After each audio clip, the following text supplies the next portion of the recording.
to the Cinementalists. Noun, plural. Definition, those whose love for movies runs so deep, they can't help but do a podcast about them. Hosted by Colton Robertson and Joseph George.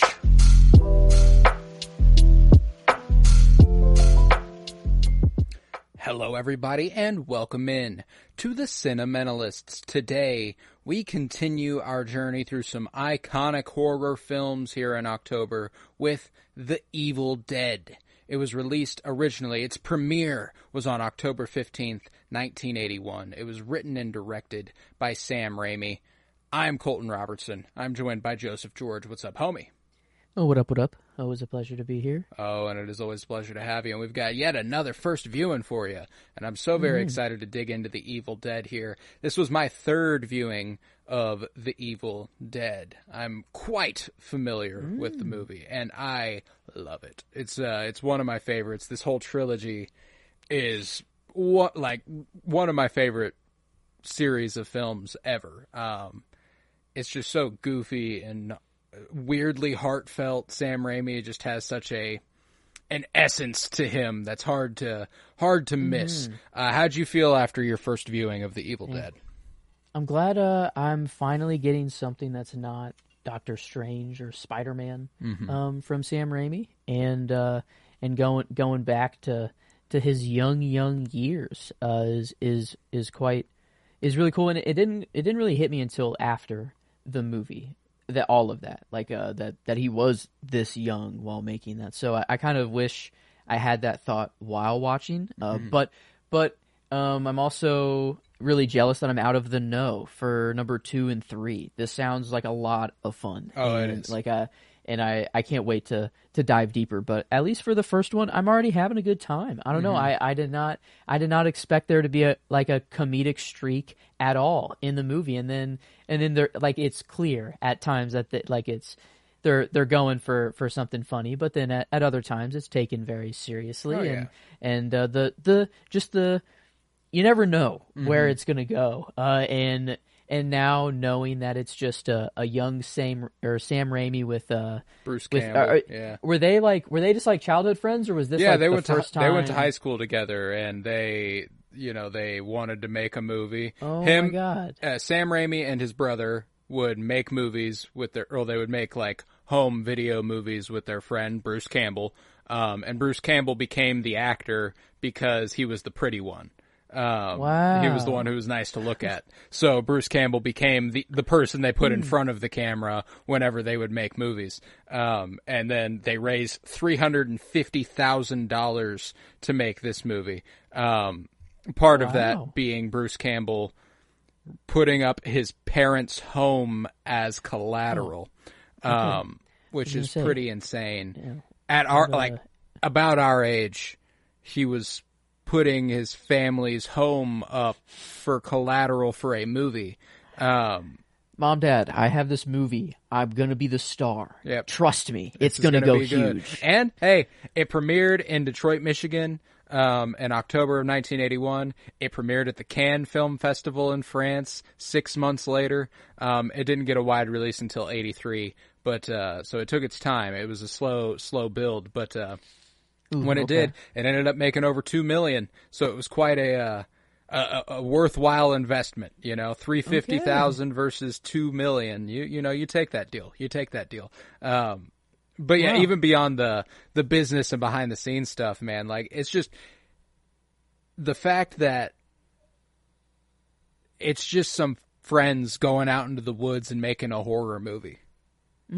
That's fucking awesome. That is so fucking cool.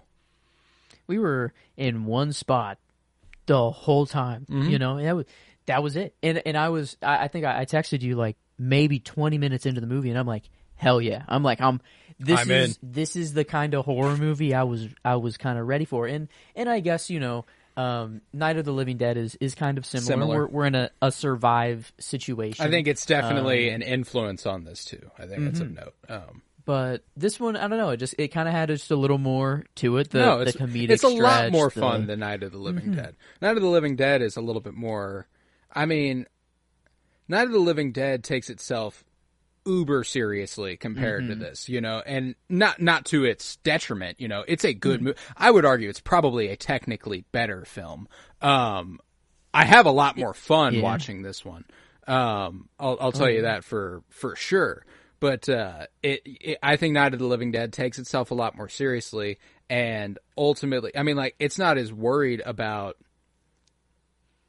letting you sit, you know. The Evil Dead keeps you fucking going. You are moving in this movie, dude. Man. Yeah.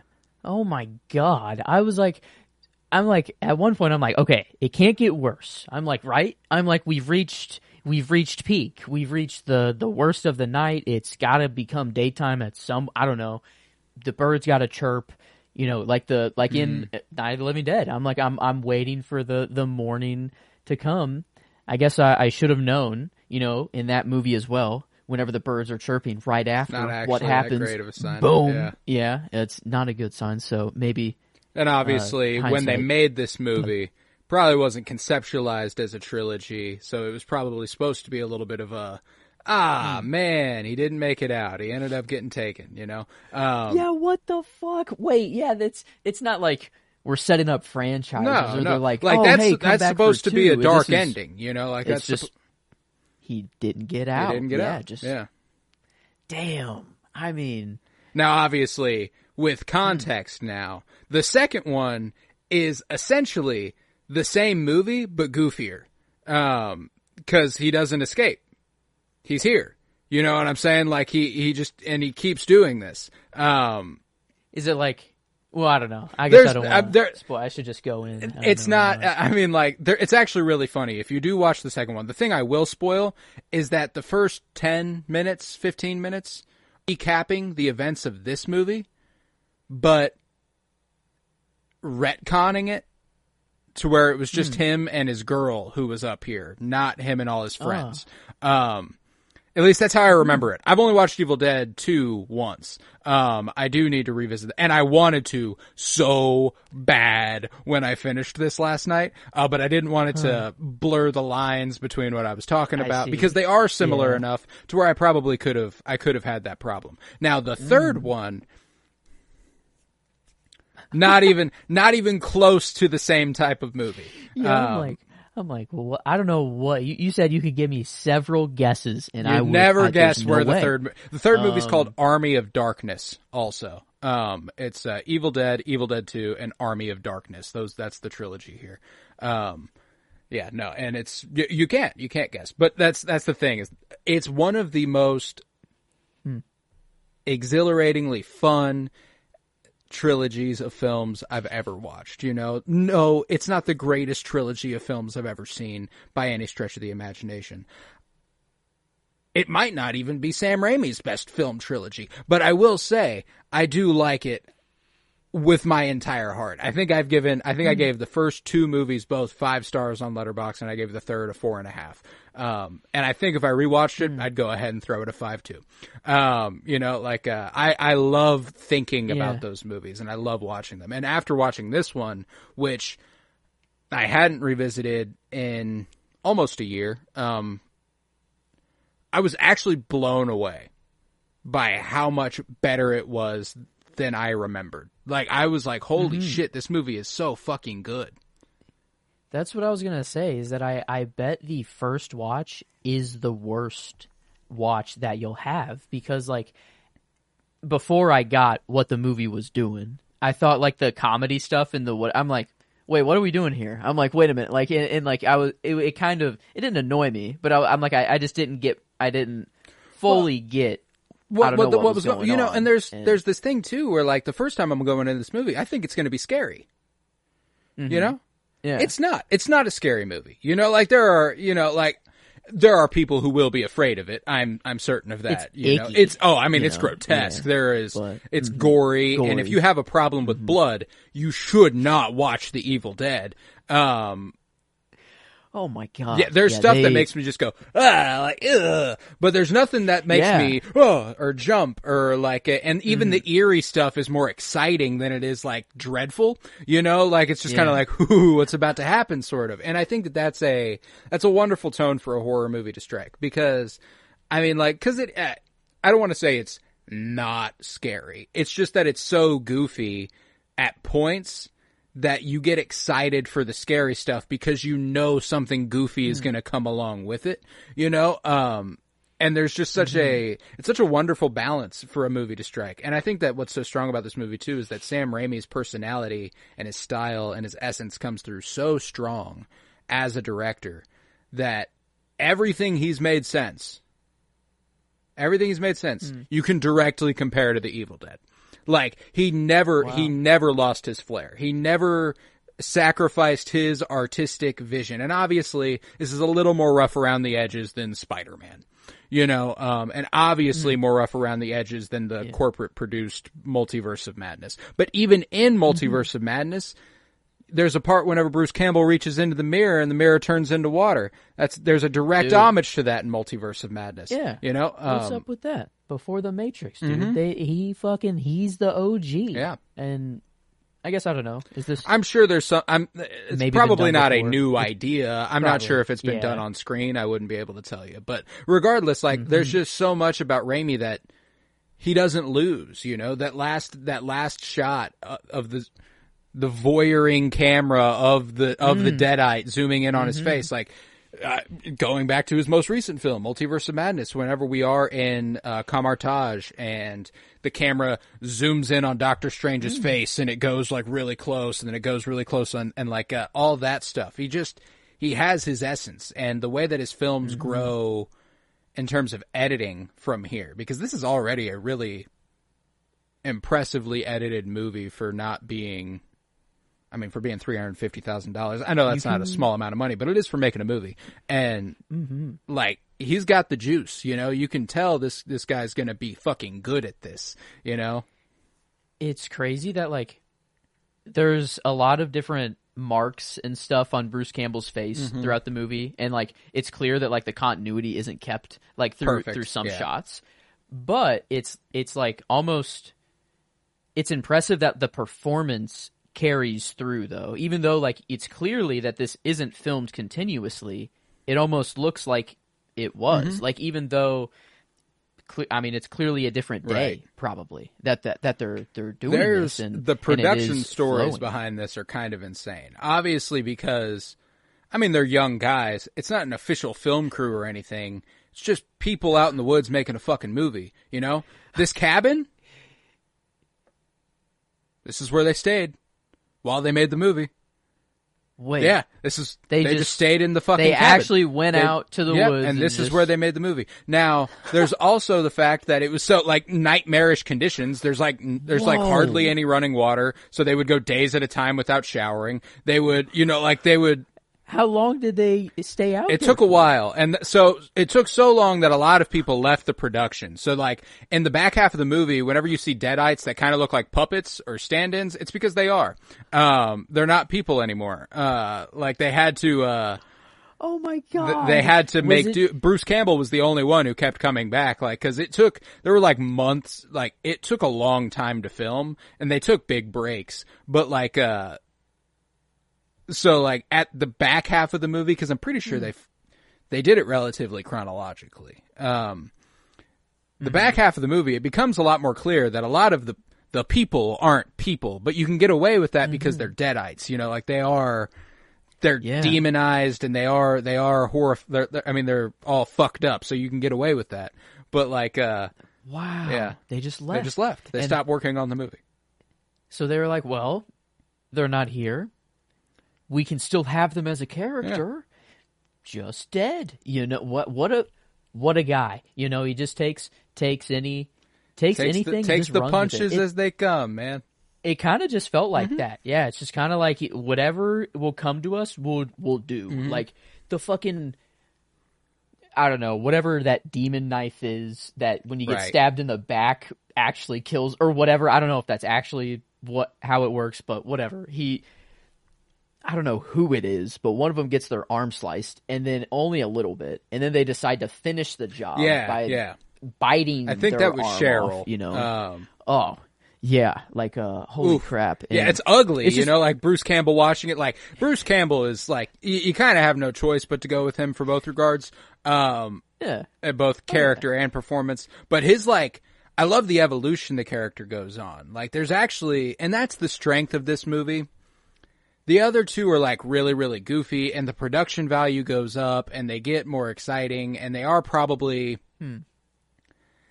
from a filmmaking standpoint, probably technically better, but I don't think the movies get actually better than this. Bruce Campbell his character actually goes on a little bit of a journey over the course of the night, where at the beginning of the night, he's cowering in a corner whenever Scott's fighting them, you know? Like, Scott's trying his best to do something about it, and he's frozen. He's standing against the wall with a weapon in his hand, and with a gun. And he can't bring himself to do anything. By the end of this trilogy, bro is a fucking badass. Like, that's what. Yeah. Like, I mean, he kind of seems like it. That's what I said at the end. I'm like, how do you just before I knew that I don't know what he's thrown back into, but I thought he was gonna go off and be good. How do you just live after that? I'm like, how? How does one go back into normal bro is society? Gonna return to allegations of having murdered his fucking friends. You know what I'm saying? That's true. It really does not look good for him. There's no one else there, and he's the only one who comes out with all their blood on them. So, yeah, I guess no bodies left though. Maybe he does have to. Well, true. I guess a lot of missing people. They're reduced to vomit. It's really grotesque what happens like the end of this movie is it's so bloody. It's so gory throughout the whole thing, but whenever they start to like bubble up into what looks like vomit, it actually makes me sick. And what he goes down to the basement, there's like a pipe leaking and it's just blood. Yeah, blood. I mean, lots of blood. It just like why? How? With this, when? I don't know, but like I feel so bad for literally Bruce Campbell because like I feel like the dude just got so dirty over and over. There's actually and over. A little tidbit about like every time he would get transported to go like home at the end of a day, or if he was going to go bathe, he had to go in the bed of a truck. He couldn't sit inside of a truck. Because he was so caked in so they did. blood I guess they did go home. Yeah, they so could like leave. You know, they were like they weren't stranded. You know, like they had means to leave, but it was like, hey, we did a late night shooting. We're gonna get up and keep going. Like you just stay there. You know, like in the back of the truck, just like fuck, bloodied man, up, just take me home, dude. And I love like the sequence in the basement down there. That whole my favorite shot might come from there. Whenever the blood's leaking over the projector and he's bathed in the light of it, and you can see the drips coming down over it. Like it's so stylish, man. And that's one of the things that I absolutely love too. Is like how on earth are we getting movies that cost not 10 times as much? We're talking 100 times as much that don't look this good. You know what I'm saying? Like $300 million movies that don't look as good as this. Yeah. How's that fucking possible? This dude has some magic with a camera. I feel like what camera is he using? Because there are some times where it's like physically not able to be there. I don't know. There was a shot of I feel like Bruce Campbell was standing on the camera. Like, dude, his foot pivoted on the camera lens. Right. I guess maybe they literally took a floorboard out and just I don't know. But yeah, I mean, but like, are they doing that in the cabin? Like, it was the floor. I mean, there were just some shots that I'm just like, what the fuck? Whenever he buries whenever he buries her and you see the dirt fall onto the camera, and then like it's so perfectly staged that in the one little spot that's left, Bruce Campbell's face is in it. Like that's really meticulous, you know? Like that's really, true. really How perfect. Do you know you got the shot? I mean, like. That takes a lot of time, you know? Like, that's not easy. Oh, wait. Because they don't... I guess if he's looking maybe somehow down, you know, the view... If I guess, it doesn't have to be the that's how we knew if he got ground it. that they're burying it on, you know? But, like, yeah, that's so, like... it's really impressive to have been wow 20 years old, going out into the woods with your boys and your girls and making a movie. I mean, like, there's 5 people in this movie. You know what I'm saying? Like, and I don't think it required that big of a crew. They probably had a lot of makeup artists, I imagine. True. That probably True. took up Yeah. most of their day, was designing the Deadites and making them look the way they do. It's really impressive to, like, on a shoestring budget. And it's so funny to refer to $350,000 as a shoestring budget, but it just is comparatively to a lot of movies. You know, like how is this possible? How do you make a movie this good like this? That blows my mind. Just in the middle, maybe because they were just in the middle of the woods with a camera, with a crew. Everything you see is real. There's nothing. I mean, there's brilliantly lit. There are points when I'm like, how does this look like that? You know what I'm saying? Like, whenever he's walking, I think Cheryl's the first one who falls, because it's Cheryl, Linda's his girlfriend, and there's one other. What's the other? The girl that has a tragic night in the woods. Shelley. I don't know. Shelley. So was it poor Cheryl? Shelley. I think Cheryl's the one who has the... Cheryl is his sister that's in the cellar. Right. Lauren, Linda is his girlfriend. Linda is his girlfriend. Shelley is Scott's girlfriend. Shelley, or like, yes, is the one who... It seems like it. Scott doesn't really seem to be nailed down. Scott fucking sucks. But, yeah. Dude, and it kind of, now that I think about it, like, Night of the Living Dead, heavy influence. Heavy inspiration. Like, with some of the characters, like him just being like, no, I gotta get out of here, man. You know, like, screw you and that's your girlfriend. Like, I'm finna for myself. I'm getting the fuck out of here. And then, you know, we have that's probably my favorite part of the movie is whenever he, you know, Scott's just like, fuck it, I'm going. And then, you know, I get Ash. Yeah, that's his character name. He has to walk back in and look at, I guess what happened to her ankle or like her little, like, I guess. I believe it's Shelley. Shelley stabs it with a pencil. Okay. So it's just, if you get like, I'm assuming there's something related to the fact that the continuity of it is not consistent because Ash gets like clawed the fuck up by them and doesn't turn.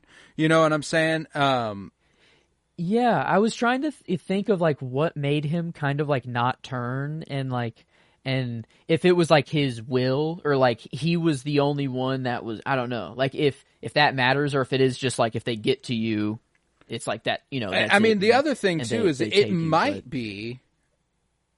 I don't know. Never mind. I was going to say, because Shelley just kind of gets overtaken, you know, like because that's my favorite line whenever they're like, whenever his girlfriend Linda's like, I guess the card again, you know, and she's like completely lying to her.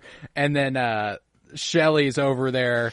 Jack of spades, yeah, eight of clubs, getting it, spot the fuck up, turns around and is like, yeah, you know, like, and you're like, oh, wow, you know, and they're all like, she's like floating in the air and stuff, and you're like, okay, yeah, something's changed. You know, like, I love that part of the movie, but furthermore, like, whenever he does come back inside, and another one of my favorite shots is I love the use of stop motion in this movie, like, knowing that you don't have the visual effects capabilities of computer generating images or anything, so you are makeup the way it looks whenever her ankle is spiraling out, like that whole thing, like that's just they made a little bit, click, made a little bit, click, grew it a little bit, click, grew it a little bit, click, like that's really, really innovative, you know, like that's how you do shoestring budget filming, you know. Yep.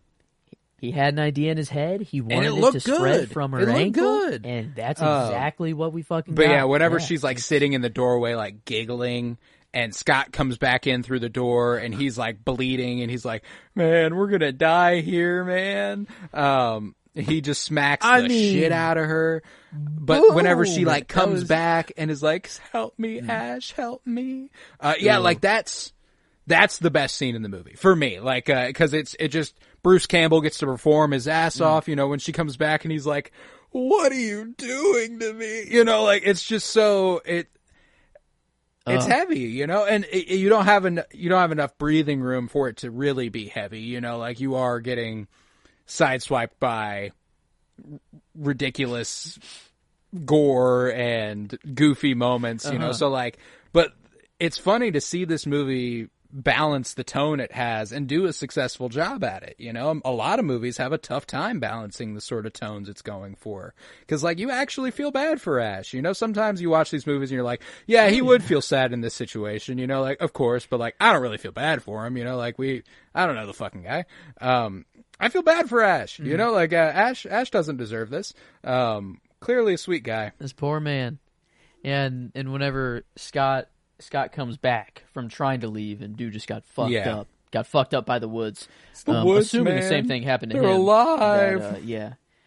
But so he sits down and poor Scott's pretty much already dead and is just trying to give him a drink and just talking to him, you know, like, hey, isn't it going to be great whenever we all get out of here and we all go home? It's going to happen soon. And wouldn't that be great? We're all going to go home.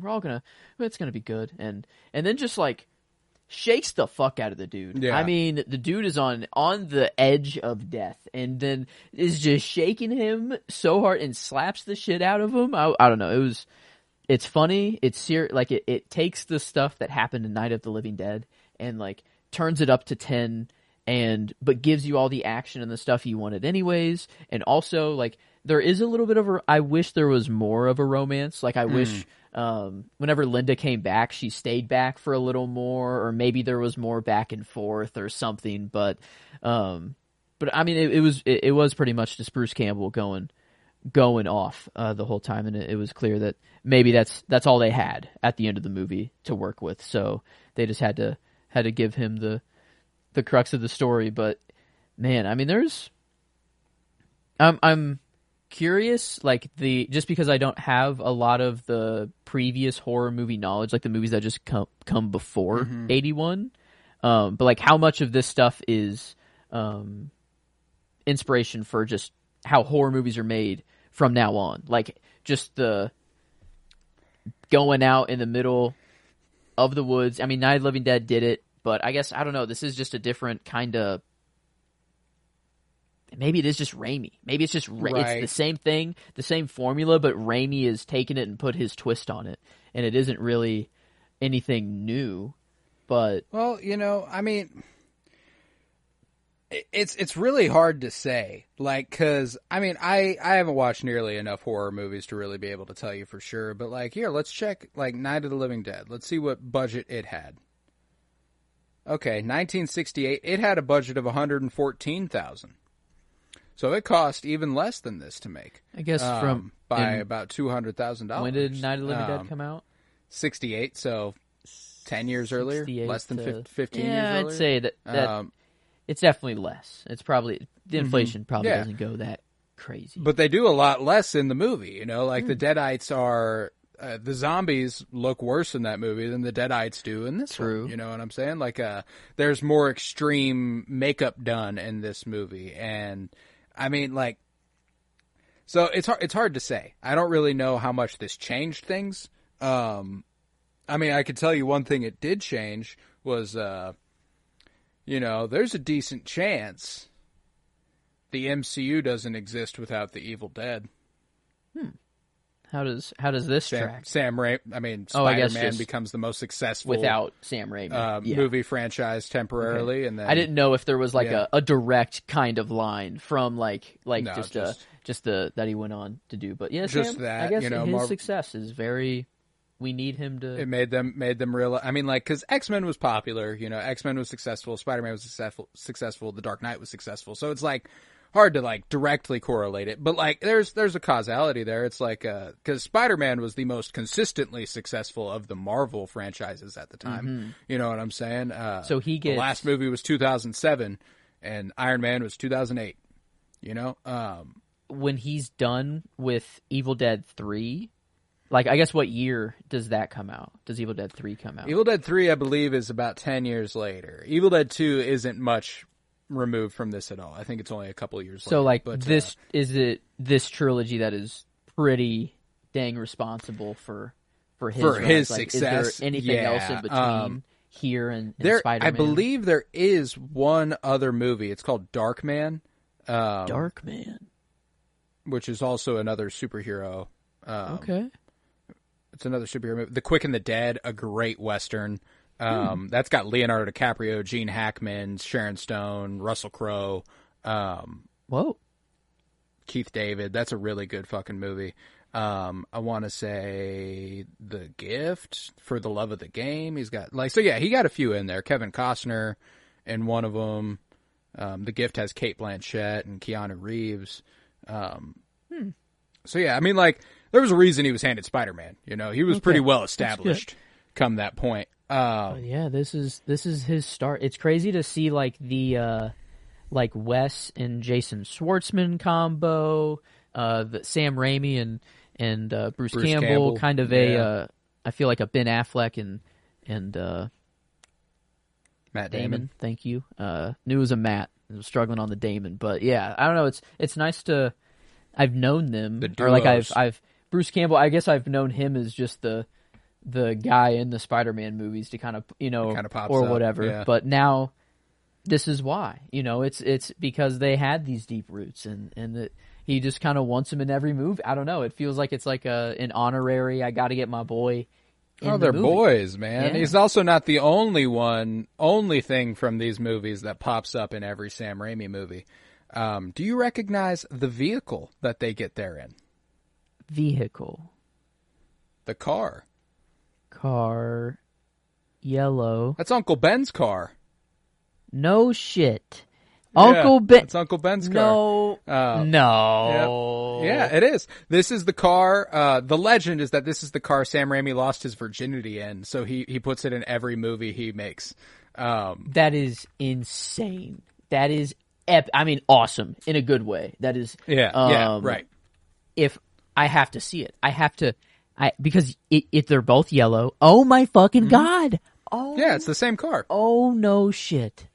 Oh. It might not be the literal same car, like the exact same vehicle that we're seeing, but it's the same make and model. If it's literally the same it might be. I imagine he made enough money to be able to sustain it. It also appears in Multiverse of Madness at one point. I'm pretty sure. Yeah, I mean, like it's in everything. It's in every movie he's in. So, like, one of the reasons people speculate that there are like as many flashbacks to Uncle Ben as there is in like in Spider-Man 2 and 3 is so that he can find an excuse to put the fucking car in the movie. See, gotta get it in there. I mean, with great power comes great responsibility. That and Sam Raimi's virginity in the same room or whatever you want to call it. Same space. That's incredible. I would have never thought. But oh my God, yeah. Now that I'm looking at the car, I mean, yeah, it is undeniable. It is. Yeah. So like that's one of the cool things about Raimi is that it's obvious he never lost touch with his roots. He very clearly knows where he came from. And I feel like this is 20 years before Spider-Man. And Spider-Man obviously has quite the inflated budget compared to this. But does it obviously have the same touches? Like, it is so thoroughly Raimi that it's just like, that's kind of the pinnacle of what he was able to create, like with his sensibilities kind of being able to go, now watch this shit, you know what I'm saying? And that's why when you watch the Evil Dead movies, you'll kind of notice, like, that's why Green Goblin has those horror flares and Doc Ock has those horror flares and Venom's designed the way he is. And, like, that's, he's got his basis in these movies. This is where he comes from, and this is the kind of filmmaking he does. But makes sense now. Looking at it, and like the create, just it feels like he's just on his like toes at all, or I don't know. He's always just like going with the flow, and he can come up with things on the fly. I don't know, but the like in newer with Multiverse of Madness, that like music battle that Strange has versus versus himself with all the music notes, like that's never been done. He always now that I'm looking at this movie, it does kind of feel like Bruce Campbell is a little bit of a superhero. Like he does at the end of it kind of become this kind of hero, and I can't wait to see like later on if like that only gets more exaggerated. But I guess it makes sense. Now I just went the reverse direction. I saw his Spider-Man stuff and then where it all came from. But now like. No, but the causality, it tracks, man. It's not like the dude loves his Damn, horror. He actually directed a movie. The next movie he directed after this was called Crime Wave, which was actually written by him and the Coen brothers, which is interesting. I did not know that. Wow. Not nearly as well received as it seems as some of his other movies, but Dang. Still. Yeah, I've heard Darkman. Darkman's kind of a cult classic. Okay. Huh. Yeah, this. That one's got Francis McDormand and Liam Neeson. What? Didn't know that. That's an interesting combo there that I would have never thought to see together. To put together, yeah. Yeah, but no, this is 81 here, 87 for Evil Dead 2, 92 for Army of Darkness. So all about 5 years apart. Okay. And it's funny because they take place over the course of weeks, maybe max, and it's actually Bruce Campbell's like actually like visibly a 35-year-old man come the third one, you know. No time has passed and he is obviously old. But like, that's awesome. I mean, he looks fucking good though. Like Bruce Campbell's a good-looking guy, and you don't even like. I knew him from the Spider-Man movies as well. That's like how I got introduced to Bruce Campbell. You know, the ring announcer and the maitre d' and you know the ticket booth guy, you know, all that. That's how I knew Spider-Man, or that's how I knew Bruce Campbell. And then like seeing him in these, I'm like, damn, Bruce Campbell's kind of fine. That guy's good looking. You know, he's got a face. He's got a structure. You know, yeah. Man, yes, he's got a foundation to him. I don't know. It's just strong. It's a jaw. Yeah.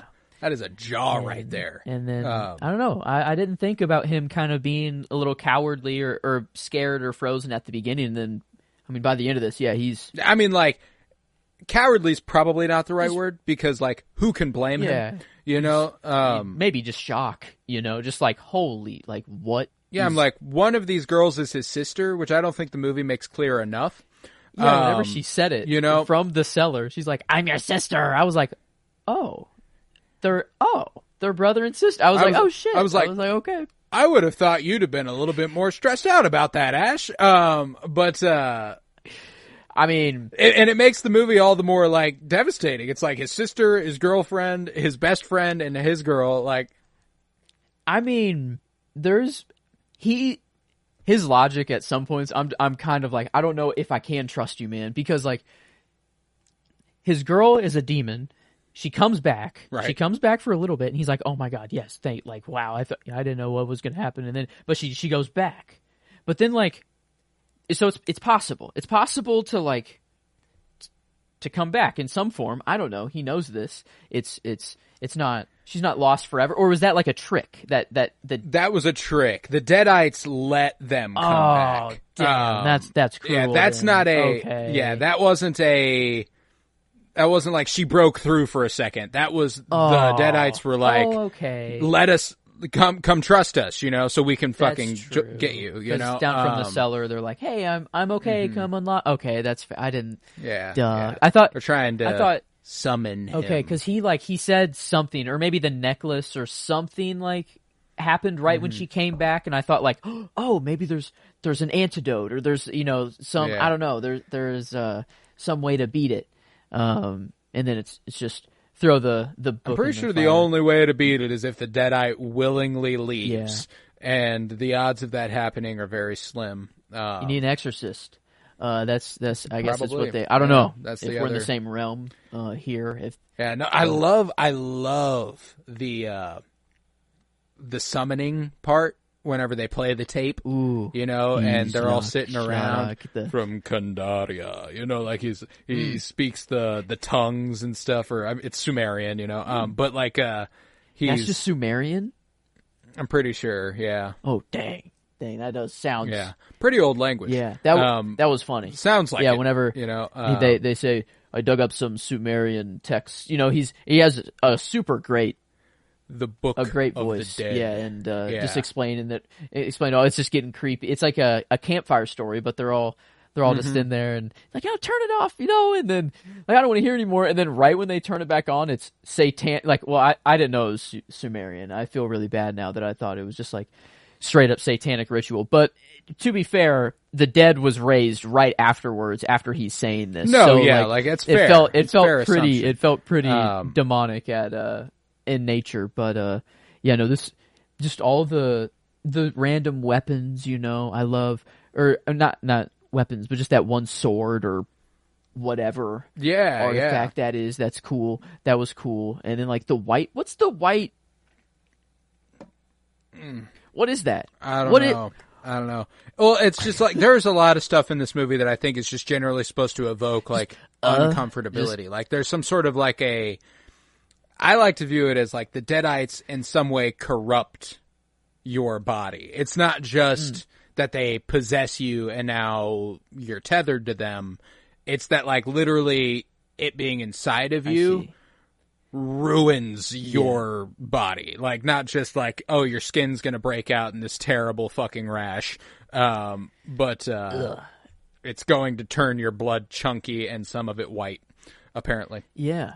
And you gotta, it comes out of anywhere. Like, it came out of an armhole. When it came out of a splurt. Whenever he puts his thumbs in Scotty's eyes. Yeah. Ooh, man, there's times where you do just have to kind of like, it gets you to that urge to look away. But it's so, man, it is crazy how it can get so goofy at some points, but then like, you're extremely icked out, and like it is horror filled, and your heart's racing, you know, like there's some great tension building, man, you know, like whenever he is down in the basement and the blood starts seeping through, you know, like I think a big part of the, you know, you're like, where's that even coming from? Like I think the lack of understanding is kind of what makes it good, you know, like he doesn't know either, man. He's just like I love the idea that the woods are alive, you know, and they add an organic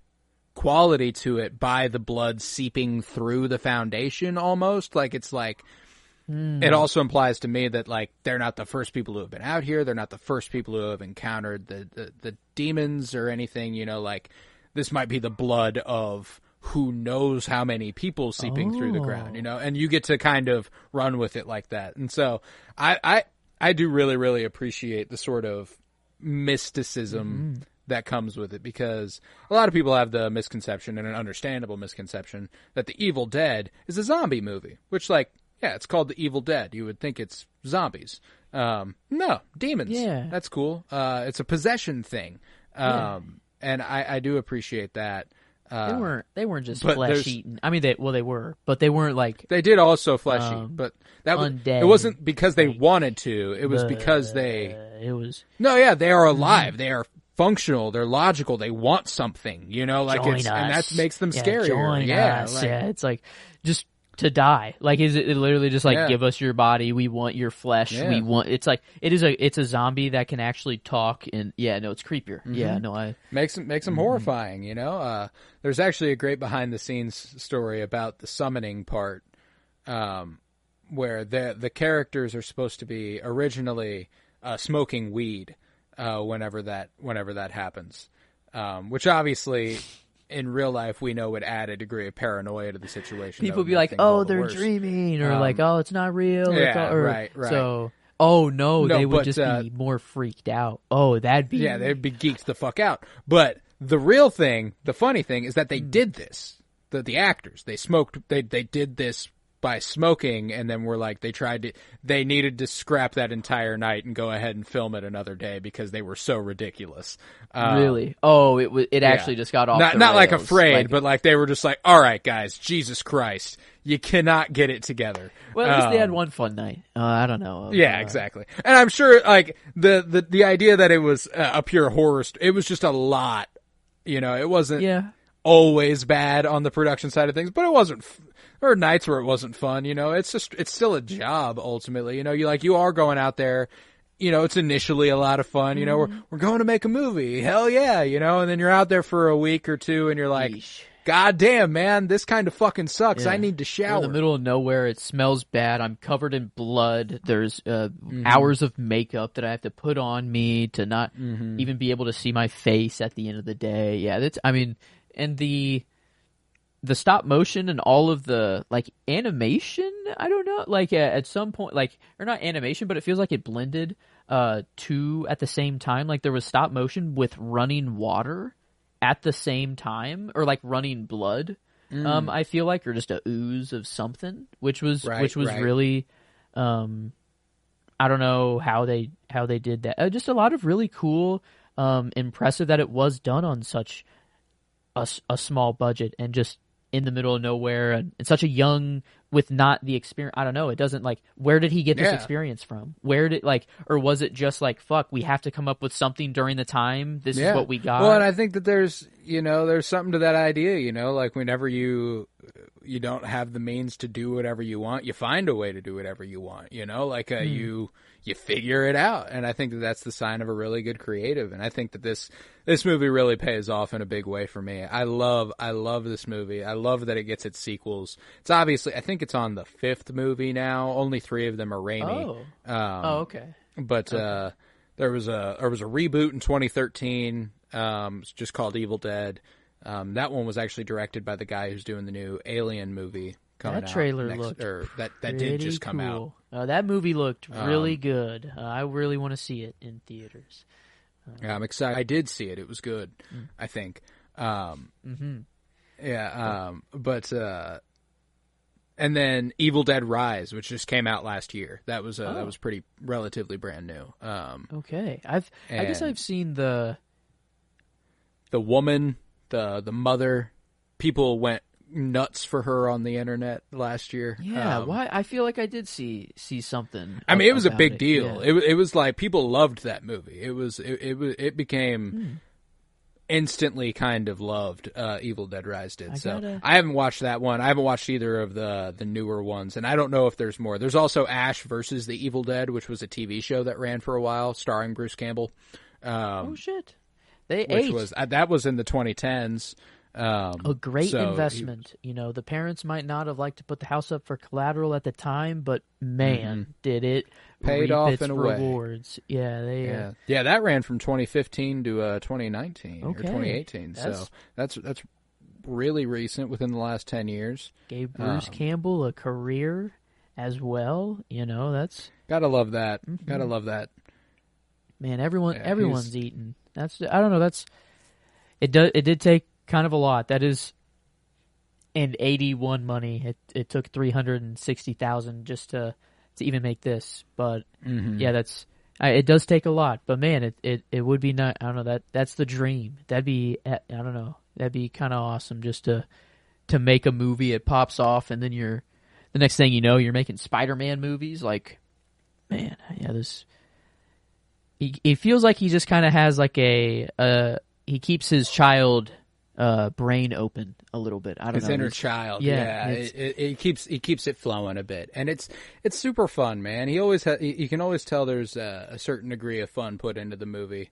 And even in a machine like the MCU and Marvel Studios, where they've gotten better about stripping filmmakers of their identity, a little bit.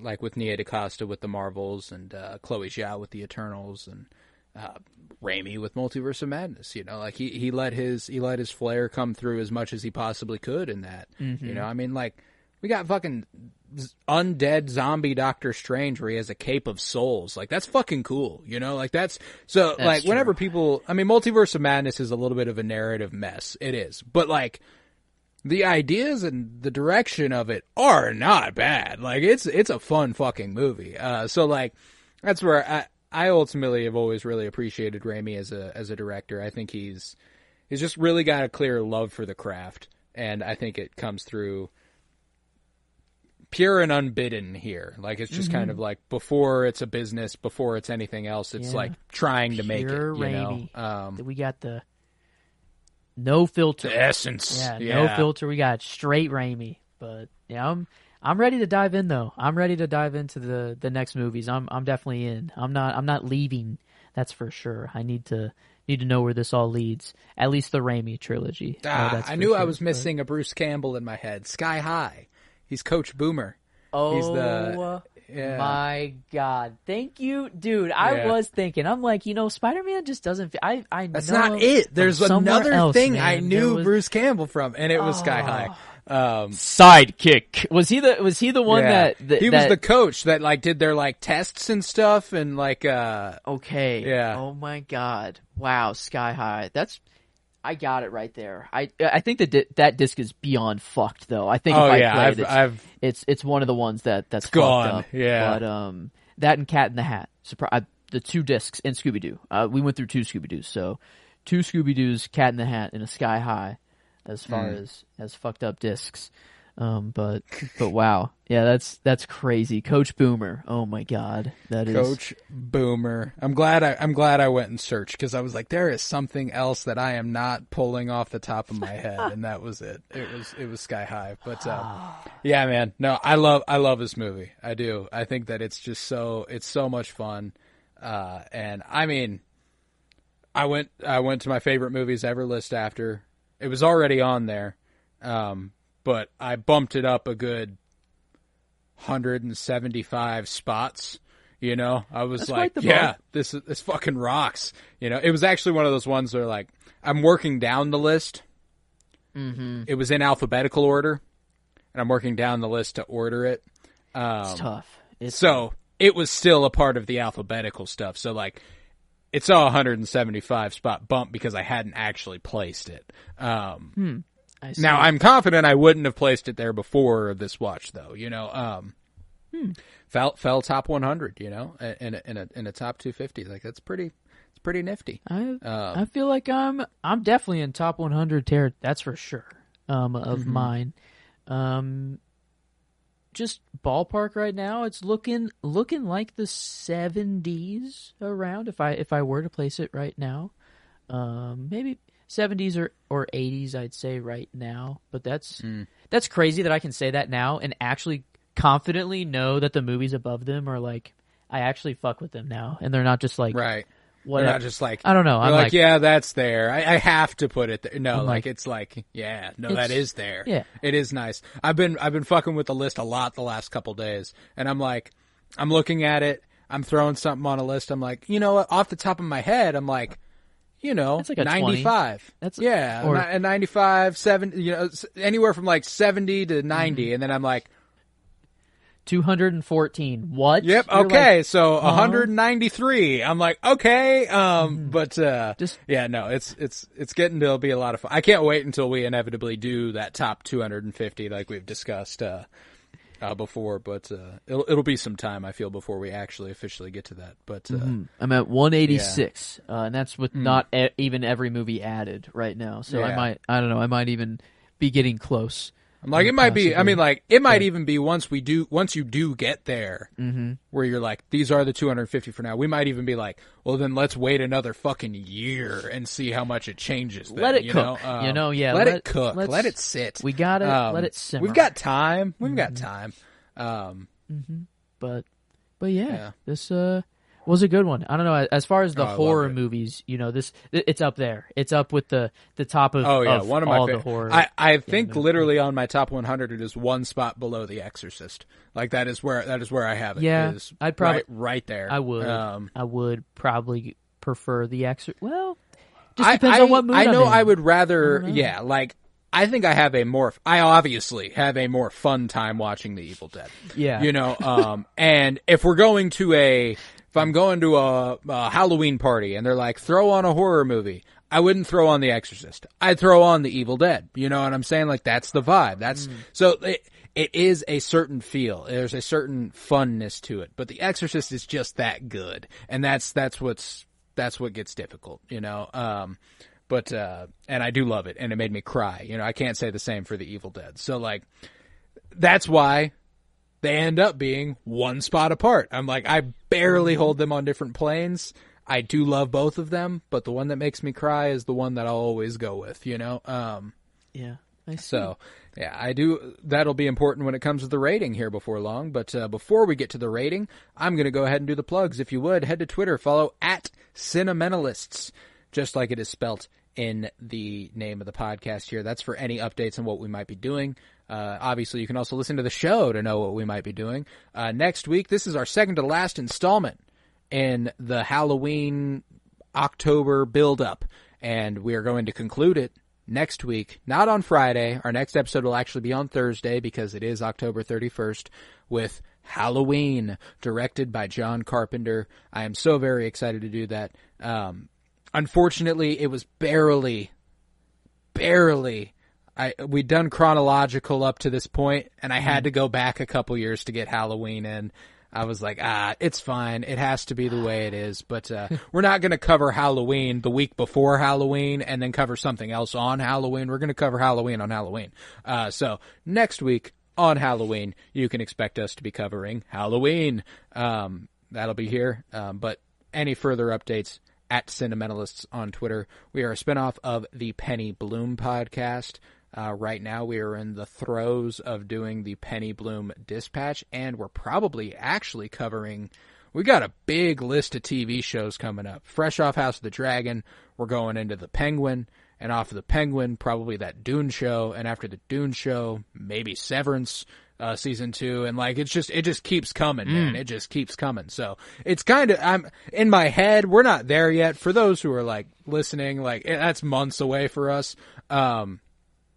In my head, the Penny Bloom podcast has kind of become the TV podcast, with more segments and dispatch and all that fun stuff. We also have Fulcrum, a Star Wars podcast where we are nearing the end of season 2 of Rebels by now. And I'm very, very excited for that. You should be checking that out if you're a fan. We covered The Acolyte in whole. We're doing a Star Wars Rebels rewatch. We love Rebels, so you're gonna have to check that out. But yeah, let's rate this thing. How are you feeling about The Evil Dead on a scale of 1 to 10? Well, Exorcist sitting at a 9.75. Night of the Living Dead at an 8.25. I know I'm somewhere in the middle of that for sure, and I think I'm closer to The Exorcist, but not. I'd say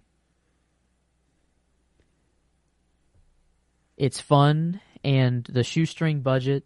It like now the movie can only get better now, knowing that, and I can't wait to watch. I'll go further on in the trilogy, and then I'll probably come back to this eventually. But this is, I said The Exorcist was a comfort horror movie last week. This is way more of a comfort horror movie if you can just get past the gore and stuff like that. There's funny I was smiling ear to ear watching this last night, man. Like, knowing what's coming, obviously it does take a degree of the pizzazz out of it, like the shock of some of the gore. Because some of the gore, you're like, oh, but like, when you know it's coming, you're going to be like, that's about to happen. Let's fucking go. You know, like, there's a different sort of feel to it. So I'm excited. I want to hear your number before I throw out mine. I feel like a 9 flat was where my gut was taking me. And because I guess that is truly smack dab in the middle of Night of the Living Dead and Exorcist. True. So I guess I said I was more leaning closer to The Exorcist. So, but a 9.25 just you're spiritually leaning closer to The Exorcist than Night of the Living Dead. Yeah, quantifying things, it gets difficult. Mathematically, a little different. Yeah. I think a 9.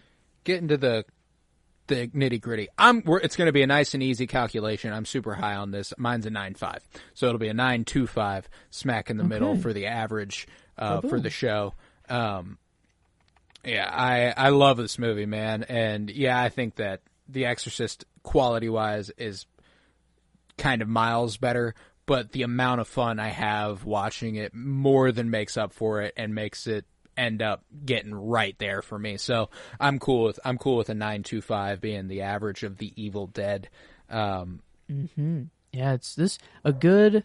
The horror movies I knew that I grew up with were the stereotypical and a lot newer, a lot more modern age horror movies, and I'm glad I'm finally getting all the classics, where all of the inspiration truly comes from, and all this stuff, and so yeah, I don't know, and I can't wait to get more Raimi. I don't know, a lot of directors, a lot of movies I need to check out, but this is a franchise that will be visited. So I mean, given where we're at right now with what we've recorded, like, we could not be covering more perfect movies to me.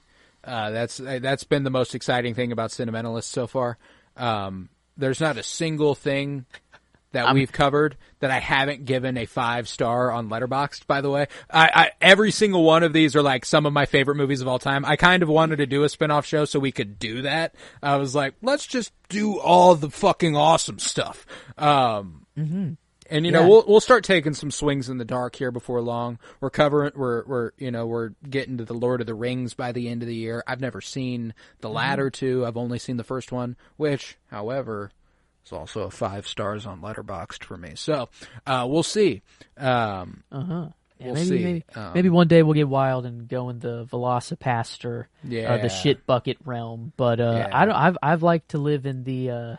There's good stuff, the golden man. era. Last night I tweeted something that was like, tonight I'm going to watch a bad movie. I've been watching so many good movies. It's a slop night. I want something bad. I feel the urge to watch something bad. And I watched the first 10 minutes of Argyle. I paused it, turned it off, and went, that's enough. Fulfilled. 10 minutes is all it took? That's all it took. The first 10 minutes of that movie are fucking horrendous. No. It's bad. It's bad. I'll probably end up getting back around to it. It's got a really good cast. That's true. We'll see. And that trailer, it's ingrained into my brain still to this day. There. It's in there.